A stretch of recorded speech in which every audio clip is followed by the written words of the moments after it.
ಈಗ ಮೂಡಾ ಪ್ರಕರಣದಲ್ಲಿ ಮುಖ್ಯಮಂತ್ರಿಗಳ ಪತ್ನಿ ಪತ್ರ ಬರೆದು ಕ್ರಯ ರದ್ದುಗೊಳಿಸಿ ಅಂತೇಳಿ ಮೂಡಾಗಳು ರಿಕ್ವೆಸ್ಟ್ ಮಾಡಿದ್ದಾರೆ. ಸೊ ಇದು ಈ ಹಂತದಲ್ಲಿ ಯಾಕೆ ಈ ತೀರ್ಮಾನ ಆಯಿತು ಅನ್ನೋದು ಹಲವು ಚರ್ಚೆಗೆ ಕಾರಣ ಇದೆ. ಮುಖ್ಯಮಂತ್ರಿಗಳ ಸನ್ಮಾನ್ಯ ಸಿದ್ದರಾಮಯ್ಯನವರ ಧರ್ಮಪತ್ನಿಯವರು ಪತ್ರವೊಂದನ್ನು ಈಗಾಗಲೇ ರವಾನಿಸಿ ಅವರಿಗೆ ನೀಡಿದ್ದ ಮೂಡಾ ಸೈಟ್ಗಳನ್ನು ವಾಪಸ್ ಮಾಡ್ತಾ ಇದ್ದೀನಿ, ತೆಗೆದುಕೊಡ್ರಿ ಅಂತ ಹೇಳಿ ಅವರು ಬರೆದಂಥ ಪತ್ರವನ್ನು ತಮ್ಮ ಮಾಧ್ಯಮಗಳ ಮುಖಾಂತರ ನೋಡಿ ಅವರ ಪತ್ರದ ಕೆಲವು ವಿವರಗಳನ್ನು ನೋಡಿದರೆ ನಿಜವಾಗಿಯೂ ಒಬ್ಬ ಗೃಹಿಣಿಗೆ ಯಾವ ರೀತಿಯಾಗಿರ್ತಕ್ಕಂಥ ಮಾನಸಿಕ ಆಘಾತ ಈ ಅಪಪ್ರಚಾರದಿಂದ ಹಾಗೂ ಈ ರೀತಿಯಾಗಿರ್ತಕ್ಕಂಥ ರಾಜಕೀಯ ದುರುದ್ದೇಶದ ಏನು ಸಿದ್ದರಾಮಯ್ಯನವರ ಮೇಲೆ ಗೂಬೆ ಕೂಡಿಸುವಂಥ ಪ್ರಯತ್ನ ಇದೆ, ಅದರ ಬಗ್ಗೆ ಬಹಳಷ್ಟು ಘಾಸಿಗೊಂಡಿರುವ ಸಹೋದರಿ ಇವತ್ತು ತಮ್ಮ ನಿರ್ಣಯವನ್ನು ಕೈಗೊಂಡು 14 ಸೈಟ್ಗಳನ್ನು ವಾಪಸ್ ಮಾಡಿದ್ದಾರೆ. ಸಾರ್ವಜನಿಕರ ದೃಷ್ಟಿಯಿಂದ, ನನ್ನ ವೈಯಕ್ತಿಕ ದೃಷ್ಟಿಯಿಂದ ಇಂಥ ಅಪಪ್ರಚಾರ ಹಾಗೂ ರಾಜಕೀಯ ದುರುದ್ದೇಶದ ಸಂದರ್ಭದಲ್ಲಿ ಈ ರೀತಿಯ ಸ್ಪಂದನೆ ಅವ್ರದ್ದು ಏನಿದೆ, ಅವರಿಗೆ ಘಾಸಿ ಆಗಿದೆ, ಮನಸ್ಸು ಘಾಸಿ ಆಗಿದೆ, ಅದೆಲ್ಲ ಸತ್ಯ.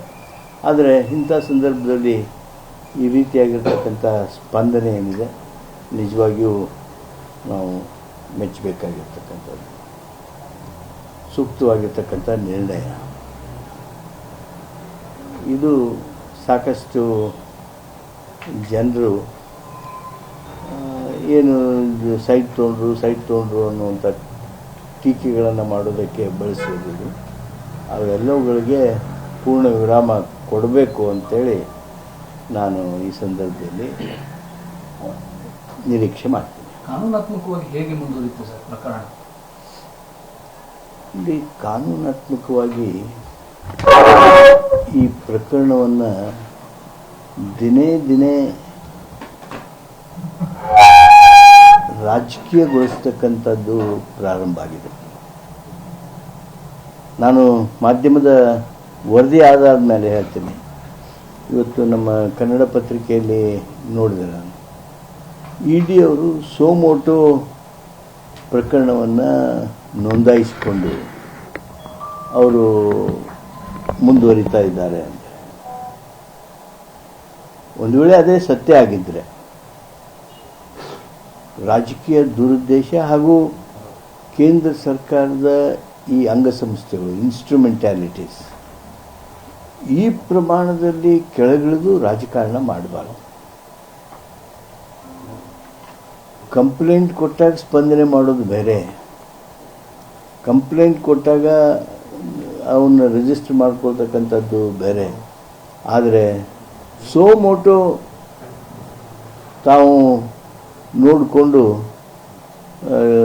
ಈ ವಿಷಯ ತಗೊಂಡು ಒಂದು ವೇಳೆ ಅವರು ನೋಂದಾವಣೆ ಮಾಡಿಕೊಂಡು ಅವರು ಪ್ರಕ್ರಿಯೆ ಪ್ರಾರಂಭ ಮಾಡ್ತಾಯಿದ್ರೆ ಈ ದುರುದ್ದೇಶದ ರಾಜಕಾರಣ, ಈ ದ್ವೇಷದ ರಾಜಕಾರಣ, ಈ ರೀತಿಯ ಕೇಂದ್ರ ಸರ್ಕಾರದ ಕ್ರಮ ಇದು ಅತ್ಯಂತ ದುರ್ದೈವದ್ದು. ಹಾಗೂ ಇಂಥ ಕ್ರಮಗಳಿಗೆ ಬಹಳಷ್ಟು ಜನರ ಆಕ್ರೋಶವನ್ನು ಸಂಬಂಧಿತರು ಕೇಂದ್ರ ಸರ್ಕಾರ ಎದುರಿಸಬೇಕಾಗ್ತದೆ.